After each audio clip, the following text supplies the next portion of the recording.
சமூகத்தினுடைய நேர்கள் அனைவருக்கும் அன்பான வணக்கம். வழமை போல இன்றைய தினமும் ஒரு அரசியல் களம் நிகழ்ச்சியினூடாக உங்களை சந்திப்பதிலே மகிழ்ச்சி அடைகின்றேன்.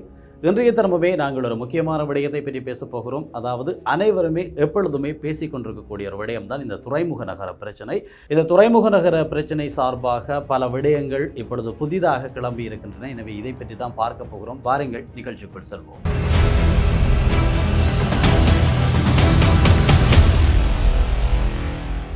துறைமுக நகர பிரச்சனையானது பல்வேறுபட்ட வகையிலே பார்க்கப்பட்டு வருகிறது. எனவே இந்த துறைமுக நகரம் ஆனது இலங்கையிலே நிறுவப்படுவதன் காரணமாக, அங்கே கட்டடங்களை அமைப்பதன் காரணமாக இலங்கையினுடைய கலாச்சாரங்கள் இலங்கையினுடைய கலாச்சாரங்களிலே மாற்றங்கள் வருமா என்கின்ற ஒரு விடயம். ஏற்கனவே இலங்கையினுடைய கலாச்சாரம் கொஞ்சம் கொஞ்சமாக மாறிக்கொண்டு வருகிறது. எனவே சீனாவினுடைய ஆக்கிரமிப்பு இங்கே இருப்பதன் காரணமாக இலங்கையினுடைய கலாச்சாரம் முற்றுமுழுதாக மாறிவிடுமா என்கின்ற ஒரு பயத்தை அனைவரிடத்திலையுமே ஏற்படுத்தி வருகிறது. அது மட்டுமல்லாது இலங்கையிலே நாங்கள் ஏற்கனவே கதைத்தது போல ஒரு நாடு ஒரு சட்டம் என்ற போர்வையிலே இருக்காது. 2 நாடுகள் 2 சட்டங்கள் என்கின்ற வகையிலே இது பார்க்கப்படுகிறது. எனவே இதனாலே பொருளாதார விடயங்களும் சரி, அபிவிருத்திகளும் சரி, முன்னேறுவதற்கான வாய்ப்புகளும் இருக்கின்றன. ஆனால் அதன் காரணத்தினால் இலங்கையினுடைய தனித்தன்மை சென்று விடுமோ என்கின்ற ஒரு பயம் இருப்பதாக அரசியல் ஆய்வாளர்கள் கூறுகிறார்கள். பல விடயங்கள் இருக்கின்றன. அதாவது வெளிநாடுகளினுடைய கருப்பு பணங்களை வெள்ளையாக மாற்றுவதற்குரிய ஒரு மையப்புள்ளிதான் இந்த துறைமுக நகரம் என்று பலர் கூறுகிறார்கள். எனவே இலங்கைக்கு இதன் உள்ளாக இலங்கையிலே பல மாற்றங்கள் ஏற்படும், வேலை வாய்ப்புகள் அதிகரிக்கும். அது அவ்வாறு இருக்க இலங்கையிலே இருக்கக்கூடிய மிக முக்கியமான ஒரு பண்பாக பார்க்கப்படுவது இலங்கையினுடைய கலாச்சாரங்கள் மற்றும் விழுமியங்கள். இலங்கையினுடைய கலாச்சாரமாக சொல்லக்கூடியது வெளிநாட்டவர்கள் கூட ஆசைப்படக்கூடியது தான் இலங்கையினுடைய கலாச்சாரமாக பார்க்கப்படுகிறது. குறிப்பாக தமிழர்களுடைய கலாச்சாரத்தை இன்றுமே பல வெளிநாடுகளிலே அவர்கள் பின்பற்றி வருகிறார்கள். அதனை நாங்கள் சமூக வலைத்தளங்களூடாக எப்பொழுதுமே பார்த்து கொண்டு தான் இருக்கிறோம். பலர் பாடல்களை பாடுகிறார்கள். எனவே இவ்வாறான விடயங்கள் தமிழ் என்கின்ற ஒரு விடயம், இலங்கையில் இருக்கக்கூடிய கலாச்சாரங்கள், எனவே அவையெல்லாம் இந்த சீனத்துவத்தினுடைய இந்த காலனித்துவத்தினால் மாற்றமடையுமா என்கின்ற ஒரு கேள்வி அனைவரிடத்திலேயுமே இருக்கிறது. இது பற்றி நாங்கள் பாராளுமன்ற உறுப்பினர் திரு மனோகணேசன் அவர்களை தொலைபேசி மூலம் தொடர்பு கொண்டு அவரிடம் சில வினாக்களை கேட்டிருந்தோம்.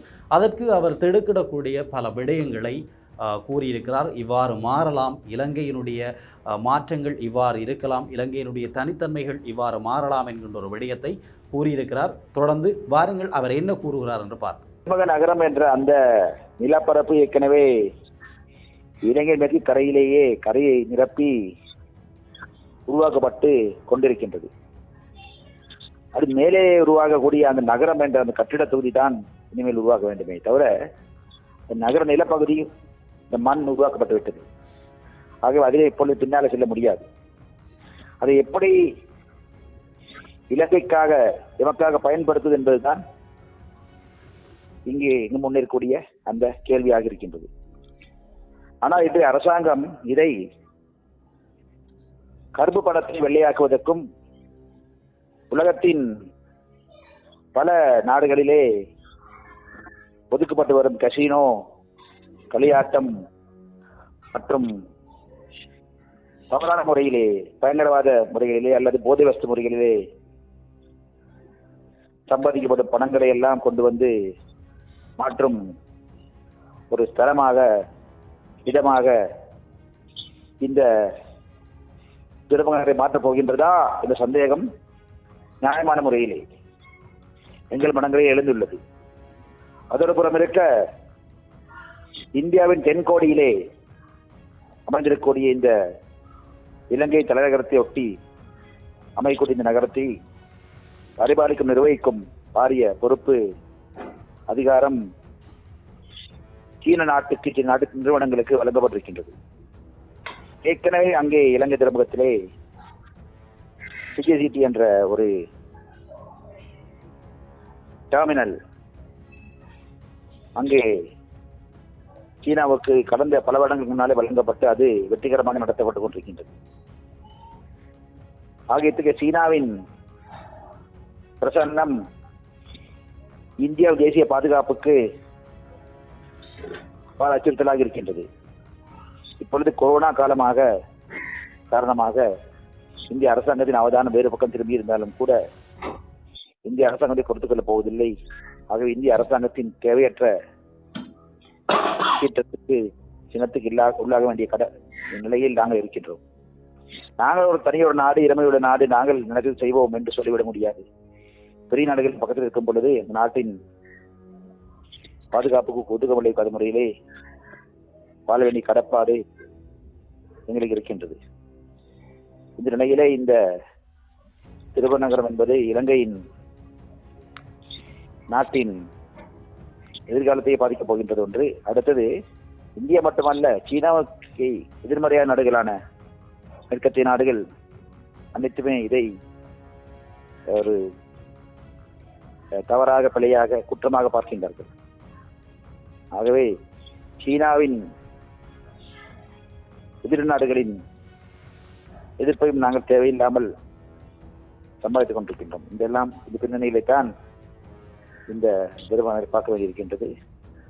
சட்டம் இன்று பாராளுமன்றத்திலே கொண்டு வரப்பட்டு நிறைவேற்றப்பட இருந்தாலும் கூட நீதிமன்ற தீர்ப்பு பாராளுமன்ற சபாநாயகர் கிடைக்காத காரணத்தினாலே அது அடுத்த வாரங்களில் ஒத்திவைக்கப்பட்டிருக்கின்றது. இது தீர்ப்பு வழங்குவதில் கூட நீதிமன்றம் பாரிய சங்கடங்களை எதிர்கொள்வதாக பார்க்கின்றோம். பொதுஜன வாக்கெடுப்புக்கு செல்ல வேண்டிய கடப்பாடு இருப்பதாக நாங்கள் நம்புகிறோம். அப்படி சென்றால் இலங்கை அரசாங்கத்துக்கு அது பாரி வீழ்ச்சியை, செல்வாக்கு இழந்து விட்டதை அப்பட்டமாக வெளிப்பட்டு காட்டிவிடும் என்ற அச்சம் இருக்கின்றது. 3 பெரும்பான்மை பெற வேண்டும் என்றால் அதுக்கு கூட அரசாங்கம் உள்ளே இருக்கக்கூடிய பல கட்சிகள் 3 பெரும்பான்மை தருவதற்கு தயாராக இருப்பார்களா என்ற சந்தேகம் அரசாங்க தலைவர்களுக்கு ஏற்பட்டிருக்கின்றது. ஆகவே சிக்கி இப்பொழுது அரசாங்கம் தவித்துக் கொண்டு போய் பார்க்கலாம். இன்னும் சில வாரங்களுக்குள்ளே சம்பந்தமான உண்மை நிலைமை வெளிப்படும். அதே போல சார், சீனாவினுடைய ஒரு கொலனியாக பார்க்கப்படக்கூடிய இந்த துறைமுக நகரத்தினால் இலங்கையினுடைய கலாச்சாரங்களுக்கும் சரி அல்லது இலங்கையினுடைய சட்டத்திட்டங்களுக்கும் சரி ஒரு முரணான தன்மை ஏற்படுத்துவதாக நீங்கள் நினைக்கிறீர்களா? ஆமாம். முதலிலே இலங்கையின் சாதாரண சட்டங்கள் இலங்கை பார்லிமெண்டில் நிறைவேற்றப்பட்டு இலங்கை மக்களால் எதிர்கொள்ளும் சட்டங்கள் இந்த புதிய திருமண நகரத்துக்குள்ளே அந்த அளவுக்கு முழுமையாக பயன்படுத்தப்பட முடியாத நிபந்தனைகள் இந்த சட்டமூலில் இருப்பதாக நாங்கள் அறிகிறோம். சட்டமூலம் முழுமை நிறைவேற்றப்பட்ட பிறகுதான் தெரியும். ஆனாலும் கூட இலங்கையின் ஏனைய நிலப்பகுதிக்குள்ளே, நாட்டுக்குள்ளே செய்ய முடியாத பல விஷயங்களை அங்கே செய்ய முடியும் என்ற நிலைமை இருக்கிறதால் தான் ஏற்கனவே சொன்னது போல இது ஒரு இலங்கைக்குள்ளே ஒரு சுவாதீன பூமியாக, இது ஒரு களியாட்ட பூமியாக இது நடத்தப்பட வாய்ப்பு இருக்கின்றது. வடகிழக்கில் நடைபெற்ற யுத்தத்தின் போது தமிழில் விடுதலை புலிகள் ஆயுத போர் செய்து தனியொரு நாட்டை ஏற்படுத்த முயற்சி செய்தார்கள். அதை இந்த ராஜபக்ச அரசாங்கம் தான் யுத்தம் மூலமாக தோல்வியடை செய்தது. அது இன்று தமிழில் விடுதலை புலிகள் ரத்தம் சிந்தி, வியர்வை சிந்தி ஆயுத போரினால் பெற முடியாமல் போன அத்தகைய ஒரு இலங்கை ஆட்பரப்பு நிலப்பரப்புக்குள்ளேயான ஒரு தனியொரு நிர்வாக பிராந்தியத்தை சீனா அமெரிக்க டாலர்களை அள்ளி கொடுத்து, சீன யுவான்களை அள்ளி கொடுத்து பெற்றுக் கொண்டிருக்கின்றதா என்ற சந்தேகம் எங்களுக்கு இருக்கிறது. பாராளுமன்ற உறுப்பினர் என்ற முறையிலே, கட்சித் தலைவர் என்ற முறையிலே சந்தேகங்களை முன்வைக்க வேண்டிய கடப்பாடு எனக்கு இருக்கின்றது. அதேவேளை சீன நாட்டு கலாச்சாரம் தொன்மை வாய்ந்தது, அதை நாங்கள் மதிக்கின்றோம். பிரச்சனையும் கிடையாது. இந்த மொழியும் கலாச்சாரமும் உலகிலே தொன்மையான ஒரு மொழி கலாச்சாரமாகும். ஆனால் இலங்கையில் நிலவக்கூடிய ஆயிரக்கணக்கான ஆண்டுகளாக நிலவக்கூடிய கலாச்சாரம் என்பது இந்திய பெருநில பகுதிக்கான கலாச்சாரம். இந்திய பெருநில பகுதி என்றால் இந்தியா அல்ல. இந்தியா உருவாகி இருப்பது 100 ஆண்டுகளுக்குள்ளே தான். இதற்கு முன்னால் அந்த பெருநில பரப்பு, அந்த பாரத பெருநில பரப்பிலிருந்து தான் தமிழர்களாக எங்களது கலாச்சாரம், சிங்களவர்களது கலாச்சாரம் எல்லாம் உருவாகி இருக்கின்றது. அந்த பெருநில பரப்பை இலங்கையின் நிலப்பரப்பும் சேர்ந்ததுதான்.